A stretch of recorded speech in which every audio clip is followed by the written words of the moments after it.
नमस्ते एवरीबॉडी। तो आज हम पढ़ने जा रहे हैं क्लास 6 साइंस का last chapter, that is garbage in garbage out. बहुत बेसिक सा चैप्टर है। और तो इसमें क्या है, इसमें जो फर्स्ट इम्पॉर्टेंट पॉइंट आता है हमारे सामने, दैट इज़ SBM, स्वच्छ भारत मिशन। स्वच्छ भारत मिशन क्या था? तो स्वच्छ भारत मिशन 2 अक्टूबर 2014 को इनिशिएट किया गया था बाय PM नरेंद्र मोदी। और उसका टारगेट था एक ओपन डेफिकेशन फ्री इंडिया बनाना बाय 2 अक्टूबर 2019। तो ये 5 साल का ऐसा एक प्रोग्राम था कि 2014 से लेकर 2019 2 अक्टूबर तक हमें इंडिया में ऐसे सिस्टम्स इम्प्लीमेंट करने हैं जिससे कि जो डेफिकेशन है, यानी जो खुले में शौच है, वो बंद हो सके और लोगों की हेल्थ इम्प्रूव हो सके। तो अब इसके अंदर क्या क्या पॉइंट्स थे वो देख लेते हैं। जो फर्स्ट पॉइंट है हमारे सामने, दैट इज़ ओपन डेफिकेशन, इसको ख़त्म करना, यानी खुले में शौच इसको बंद करवाना। दूसरा, मैनुअल स्कैवेंजिंग। ये क्या होता है? तो जो ये डेफिकेशन होता है, ये जो गंदगी होती है एक तरीके से, दो इट इज़ बायोलॉजिकल वेस्ट, लेकिन इट इज़ वेस्ट। और ये चीज़ जो है दूसरे लोगों को साफ़ करना पड़ता है, गटर में जा जाके इसको पूरा निकाला इसका करना पड़ता है। तो ऐसे सिस्टम, ऐसे चैनल्स को इंट्रोड्यूस किया जाए जिससे कि जो बाकी दूसरे लोग हैं उनको ऐसे गंदगी के बीच में ना जाना पड़े। फिर नेक्स्ट है SDG 6। तो हमारे जो सस्टेनेबल डेवलपमेंट गोल्स हैं, तो उन गोल्स में से 6th नंबर का जो गोल है, which is about public health and behavioural change. तो इसके लिए हमारा एक स्टेप होगा ये स्वच्छ भारत मिशन। कैसे? तो हम जानते हैं कि ओपन डेफिकेशन से कितनी सारी बीमारियां फैलती हैं, जैसे डायरिया, कॉलेरा, टाइफॉइड एक्सेट्रा। तो उसको ख़त्म करेंगे कैसे? तो हम ओपन जो डेफिकेशन है उसी को ख़त्म कर देंगे, तो बाहर ये सब इन्फेक्शियस वेस्ट नहीं होगा जिसके ऊपर पैरासाइट्स, वॉर्म्स पनपेंगे नहीं, और उसकी वजह से ये हम पब्लिक हेल्थ इम्प्रूव कर पाएंगे।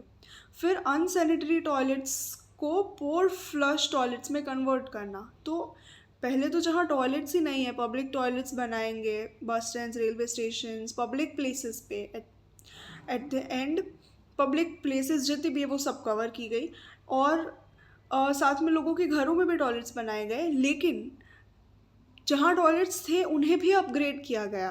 किसी में कोई फ्लश मैनेजमेंट नहीं है, उसका पूरा निकाला अच्छे से नहीं हो रहा है, तो ऐसे टॉयलेट्स अपग्रेड किए गए। Next, municipal solid waste management. तो ये जो है ये बेसिकली एक सॉलिड वेस्ट की कैटेगरी में आता है। तो सॉलिड वेस्ट का मैनेजमेंट कैसे किया जाएगा, उसके लिए प्रॉपर पाइपलाइंस, चैनल्स, उसका पूरा एक मैकेनिज़्म तैयार किया गया। ओके, इसके बाद ये हुआ फ़ेज़ 1 हमारा, ठीक है। फ़ेज़ 1 2014 से 2019 तक। फिर फ़ेज़ 2 भी है हमारे पास, विच इज़ फ्रॉम 2019 टू 2025। ये फेज़ क्या कहता है? तो this is about waste management, wealth out of waste. जो वेस्ट है उसमें से वेल्थ कैसे क्रिएट की जाए, इट इज़ अबाउट दैट। कैसे की जा रही है? तो हम लोग ऐसे प्लांट्स लगा रहे हैं जो कि इस वेस्ट को कलेक्ट करते हैं, फिर उसको कंप्रेस करते हैं, फिर उसमें बहुत सारे बायोलॉजिकल एक्शंस होते हैं, जिसकी वजह से क्या होता है कि ये जो पूरा वेस्ट है ये वेल्थ में कन्वर्ट होता है, यानी बायोगैस और बायो फर्टिलाइज़र में कन्वर्ट होता है। तो इसको हम CBG भी बोलते हैं, विच इज़ कंप्रेस्ड बायोगैस। तो ये एक एनर्जी सोर्स है, इससे एनर्जी हम लोग यूज़ करते हैं। ये इसका फ़ेज़ 2 का पार्ट है। फिर दूसरा, फ़ेज़ 1 में जितने टॉयलेट्स बनाए थे उसमें मैंने जैसे पहले समझाया है, पर यहाँ पे थोड़े हमारे पास नंबर्स भी हैं। तो हमने 2 चीज़ें बनाई थी, एक तो पब्लिक टॉयलेट्स और house hold latrines, individual house hold latrines, यानी पब्लिक नहीं, लोगों के खुद के घरों में। इसका शॉर्ट फॉर्म है IHHLS। और ऐसे 10.140 करोड़ टॉयलेट्स बनाए गए, और ये दोनों चीज़ें मिला के कुछ 11 करोड़ के आसपास टॉयलेट्स बनाए गए। ये है अभी तक दिसंबर 2024 तक का डेटा। तो इतना इन्होंने बनाया है। ओके, अब नेक्स्ट चीज़ क्या है हमारे पास, लैंडफिल्स, जो नेक्स्ट इम्पॉर्टेंट पॉइंट है विच इज़ लैंडफिल्स। लैंडफिल्स क्या है, तो लैंडफिल्स ऐसे एरियाज़ हैं फॉर डंपिंग वेस्ट, यानी ढेरा करने के लिए, वो कूड़े को डालने के लिए। ये कवर्ड विथ सॉइल, तो पहले बहुत बड़ा गड्ढा खोदते हैं, उस गड्ढे के अंदर वेस्ट को डंप किया जाता है, और फिर वो जो पूरा वेस्ट है, वो जो पूरा गड्ढा है, उसको कवर कर देते हैं विथ सॉइल, उसके ऊपर मिट्टी डाल देते हैं, और फिर ये चीज़ जो है इसको प्लेग्राउंड के रूप में यूज़ करते हैं। प्लेग्राउंड यानी बेसिकली इसके ऊपर कोई कंस्ट्रक्शन नहीं होगा, कोई ऐसा एक्टिविटी, माइनिंग ऐसे कोई एक्टिविटी नहीं होगी जिससे कि इस गड्ढे को खोदा जाए। अभी वो पैक हो गया है तो उसको पैक ही रहने देंगे, और उसके नीचे हम जो बायोडिग्रेडेबल वेस्ट है और वो सब जो वेस्ट है उसको डिकम्पोज होने के लिए हम अलाउ करेंगे, उसको हम रेस्ट करने देंगे, माइक्रो ऑर्गेनिजम्स को उसके ऊपर वर्क करने देंगे। तो उसके लिए we turn it into playground for next 20 year और सो, यानी डिपेंड करता है कैसा एरिया है, कैसी मिट्टी है और कैसा वेस्ट हमने डाला है।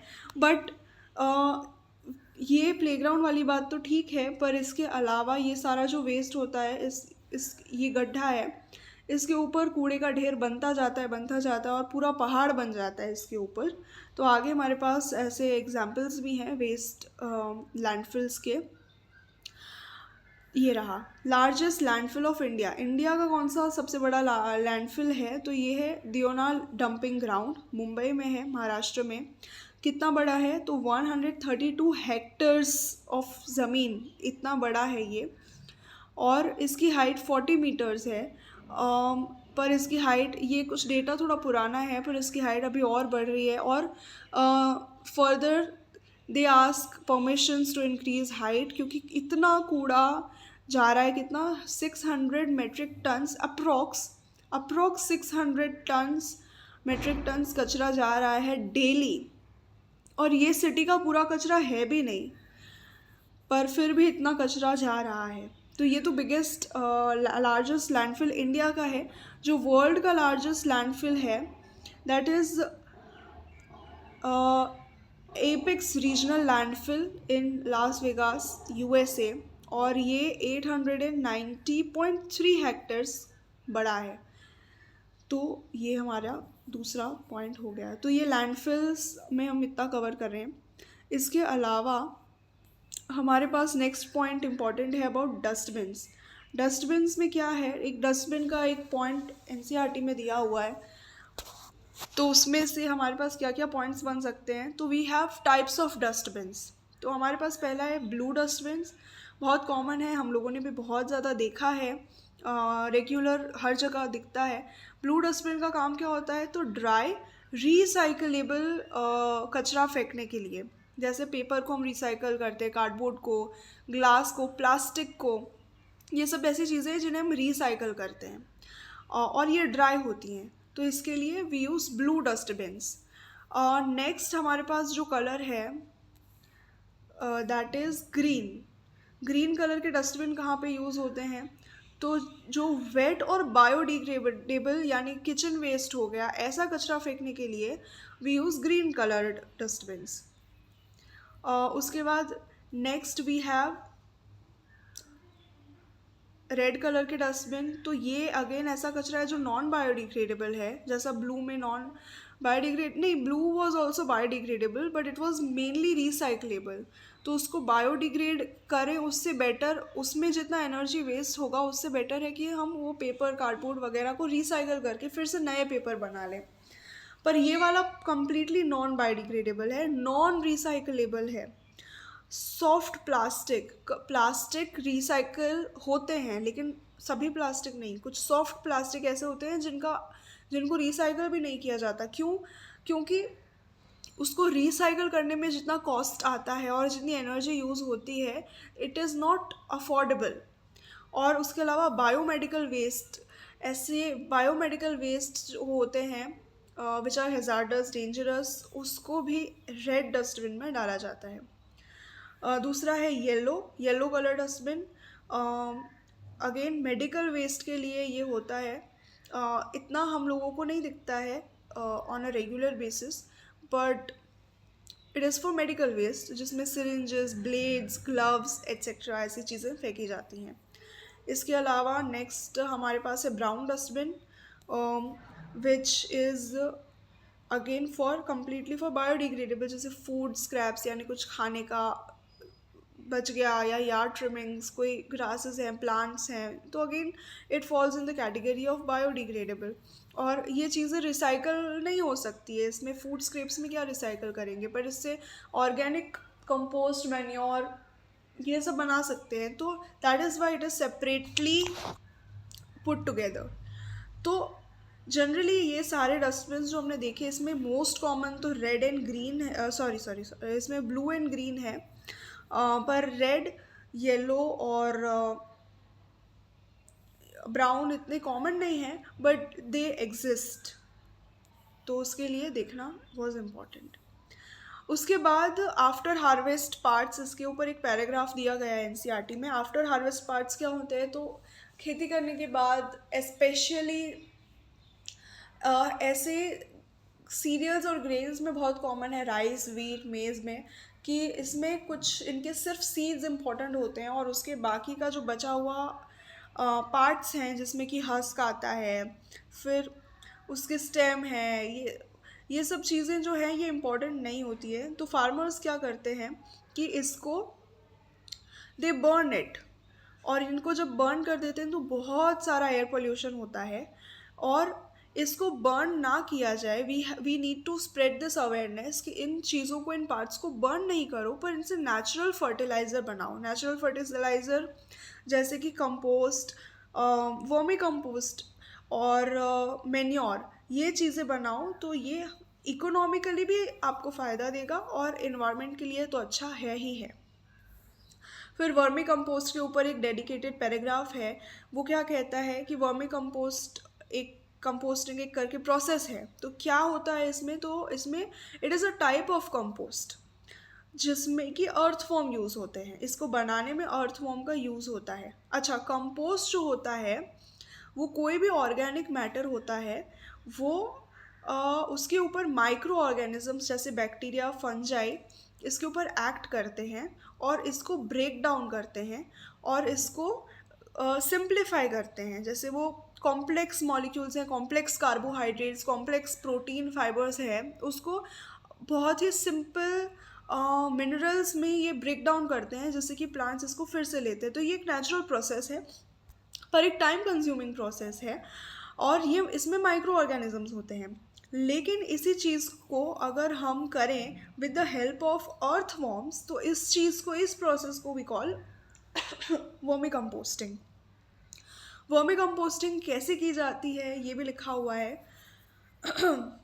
तो वर्मी कंपोस्ट करने के लिए हम लोगों को सबसे पहले we need to choose a location, थोड़ा ऐसा ग्राउंड, और we can do it in some basket, कोई डस्टबिन है, कोई बकेट है, कोई पॉट है, उसके अंदर भी वी कैन डू। तो we need to choose a location, हमने चूज़ कर लिया। We need 6 to 12 inches of space deep.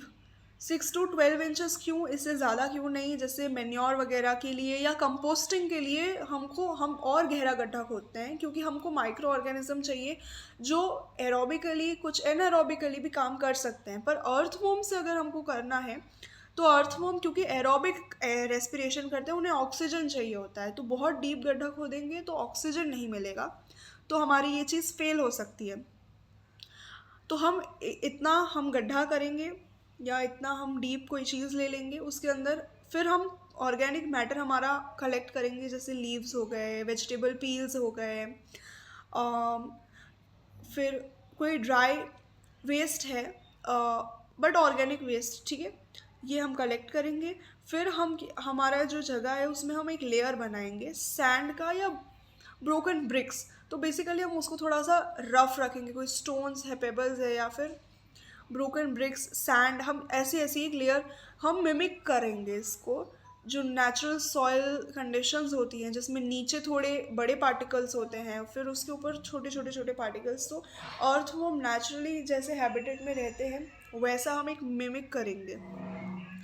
उसके बाद हम इस लेयर को पार्शियली डिकम्पोज्ड चीज़ें भर देंगे इनसे, जैसे कोई ड्राइड लीव्स हैं जो थोड़ी सी डिकम्पोज हो चुकी हैं, थोड़ा सा उन पे ऑर्गेनिजम्स ने एक्ट किया है, तो क्या है कि अर्थवॉर्म के लिए it would be easier to to find some food sources, और थोड़ा इनिशिएट करने के लिए ईजी हो जाएगा। उसके बाद हम इसमें हमारा जो कलेक्ट किया था वैसा ऑर्गेनिक वेस्ट डाल देंगे। इसको हम रेगुलरली वाटर करेंगे, पर we need to make sure कि हमें इसको पानी से पूरा भर नहीं देना है, नहीं तो ये उसके लिए टॉक्सिक कंडीशन हो जाएगा अर्थवॉर्म के लिए और सारे अर्थवॉर्म मर जाएंगे। ऐसा नहीं करना है, हमें इसको रेगुलरली वाटर करना है, जैसे नॉर्मल सॉइल में कितना वाटर होता है। Again it depends on soil type, हम कैसा भर रहे हैं उसमें, कि उसमें कितनी कैपेसिटी है वाटर होल्ड करने की, पर मॉडरेशन इज़ द की। और लास्ट में we need to turn it every few weeks और फ्यू डेज, तो इसको हम थोड़े थोड़े टाइम में थोड़ा सा इसको टर्न करेंगे, थोड़ी नीचे की चीज़ें ऊपर लाएंगे, ताकि जो अर्थवॉर्म है वो भी पूरे में स्प्रेड हो जाए, फिर उनका फूड भी पूरा स्प्रेड हो जाए, हमारा जो हमने वेस्ट डाला है वो भी पूरा स्प्रेड हो जाए। कई बार एक ही जगह पे अर्थवॉर्म्स एकमलेट हो जाएंगे तो उनके लिए वो जगह ही टॉक्सिक बन जाएगी, तो इसलिए टर्निंग इज़ इम्पॉर्टेंट। अच्छा, अब इसके बाद की पॉइंट्स क्या है, we need to avoid salt, pickle, oil, meat, milk etcetera, ऐसी चीज़ें जिनमें बैक्टीरियल ग्रोथ हो सकता है या पैथोजेंस ग्रो हो सकते हैं जो अर्थवॉर्म को ही किल कर सकते हैं, ऐसी चीज़ें नहीं डालनी है वर्मी कंपोस्ट में, नहीं तो अर्थवॉर्म हमारे फेल हो जाएंगे। फिर we need to protect it from ant, lizard, mice, snakes and keep it in dark, sunlight में नहीं, क्योंकि अर्थवॉर्म को डार्क पसंद है, और ये एंट्स वगैरह ये सबसे दूर रखना है क्योंकि ये अर्थवॉर्म को ही खा जाएंगे। नेक्स्ट, मैंने जैसे पहले बताया shallow is better and as going to deep can create an aerobic condition, तो we have discuss this point earlier, it's the same. 2-3 महीने का टाइम लग सकता है, कई बार कुछ वीक्स में भी ये प्रिपेयर हो सकता है। Again it depends on the soil type, the kind of waste you have put, the kinds of earthworm भी कई टाइप्स के होते हैं। जो बेस्ट है हमारे यहाँ पे which they are red wigglers and night crawler, बहुत फेमस होते हैं, और ये वर्मी कंपोस्टिंग के लिए बेस्ट माने जाते हैं, specially in India, red wiggler and night crawler. Now to vacate we need to put food on one side and empty the other side and we need to sun dry it for few hours। तो अब क्या है कि हमें जब हमारा vermi compost जब हम खोल के देखें और वो हमें ना क्योंकि हमने उसमें वेजिटेबल पील ये वो वेस्ट डाला है, जब हमें वो सॉइल जैसा बारीक दिखने लगे तब we know that it is ready. और उसको भी निकालने के लिए हम ऐसे ही नहीं निकाल सकते, उसके साथ अर्थवॉर्म भी आ जाएंगे। तो हम कैसे उसको एम्प्टी करेंगे, तो हम थोड़ा सा वापस फूड लेंगे, व्हाट इज़ फूड, तो ऑर्गेनिक वेस्ट थोड़ा सा लेके हम उसको एक साइड पे डालेंगे, तो जितने भी अर्थवॉर्म्स हैं वो उस तरफ चले जाएंगे, फिर दूसरी तरफ से हम इसको खाली कर लेंगे और फिर इसको हम थोड़ा सा फैला देंगे, सन ड्राई करने होने देंगे, ताकि इसके अंदर अगर कोई फंगल ग्रोथ या कोई बैक्टीरियल ग्रोथ है तो वो थोड़ा सा हट जाए और ये थोड़ा सा स्प्रेड हो जाए अच्छे से। और फिर हम इसको हमारा, क्योंकि कभी कभी बार स्टोर भी करना पड़ता है, तो ये पैथोजेनिक ना हो जाए इसके लिए सन ड्राइंग इज़ इम्पॉर्टेंट। और फिर हम इसको सेल भी कर सकते हैं और अपने खुद के यूज़ के लिए भी हम लोग इसको ले सकते हैं।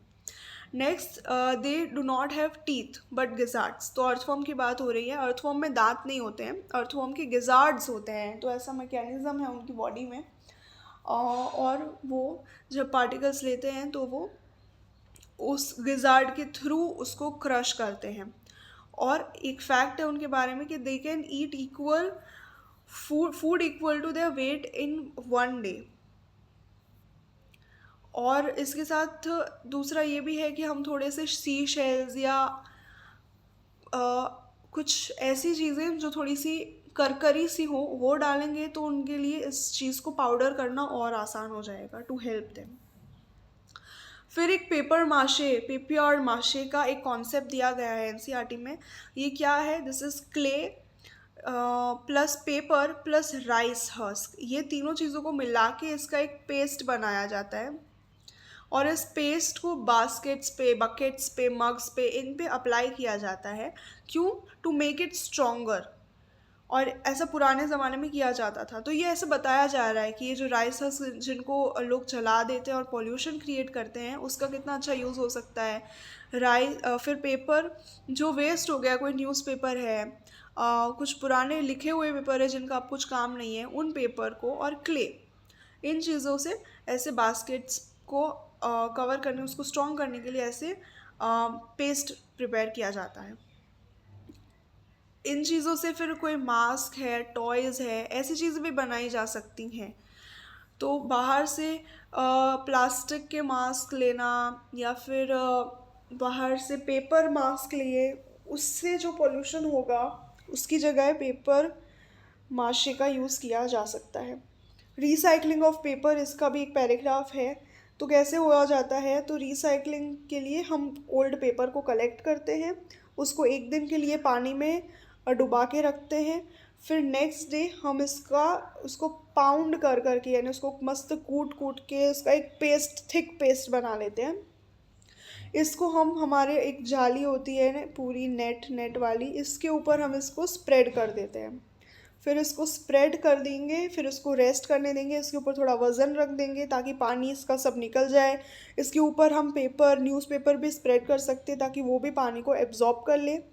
और जब ये हो जाए उसके बाद हम इसको आराम से आहिस्ता आहिस्ता से निकाल लेंगे और इसको हम सन ड्राई करेंगे। और इसके चारों कॉर्नर्स पे हम थोड़ा सा वेट भी रख देंगे ताकि उनके कॉर्नर्स कर्ल ना हो। तो ऐसे हमने पुराने वेस्ट पेपर में से नए पेपर बना लिए। इसमें हम ग्लिटर्स और फूड कलर या कोई भी कलर यूज़ कर सकते हैं अगर कलरफुल पेपर या ग्लिटर पेपर बनाना है तो ये एक पैराग्राफ था।